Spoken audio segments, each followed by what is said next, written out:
AP మంత్రులకు శాఖలు కేటాయించారు. ఏపీ రాష్ట్ర ఉప ముఖ్యమంత్రిగా నియమితులైన పవన్ కళ్యాణ్కి పంచాయతీరాజ్, గ్రామీణ అభివృద్ధి, గ్రామీణ నీటి సరఫరా, అలాగే పర్యావరణం, అటవీ అండ్ సైన్స్ అండ్ టెక్నాలజీ శాఖలు అప్పగించడం జరిగింది. ఈ క్రమంలో పవన్ కళ్యాణ్కి డిప్యూటీ సీఎంతో పాటు పలు శాఖలు రావడంతో టాలీవుడ్ నటుడు మంచు మనోజ్ సోషల్ మీడియాలో సంచలన పోస్టు చేశారు. శ్రీ పవన్ కళ్యాణ్ గారు deputy CM of Andhra Pradesh, Panchayati Raj, గ్రామీణ అభివృద్ధి, గ్రామీణ నీటి సరఫరా, పర్యావరణం, అటవీ, సైన్స్ అండ్ టెక్నాలజీ శాఖలకి మంత్రిగా నియమితులైనందుకు సంతోషంగా ఉంది.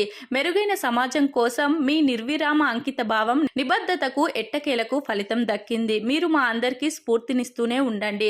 ప్రొడక్టివ్, ఎఫెక్టివ్ పాలన రావాలని కోరుకుంటున్నా. వెల్కమ్ చీఫ్ అని మంచు మనోజ్ పోస్టు పెట్టడం జరిగింది. ఆంధ్రప్రదేశ్ రాష్ట్రంలో కూటమి ఏర్పడడంలో పవన్ కళ్యాణ్ ప్రధాన పాత్ర పోషించారు. అదేవిధంగా జరిగిన ఎన్నికలలో జనసేన పార్టీ పోటీ చేసిన అన్ని చోట్ల గెలవడంలో కీలకంగా రాణించారు. దీంతో ఆయనకు ముఖ్యమంత్రి చంద్రబాబు నాయుడు 5 శాఖలు కేటాయించడం ఏపీ రాజకీయాల్లో సంచలనంగా మారింది.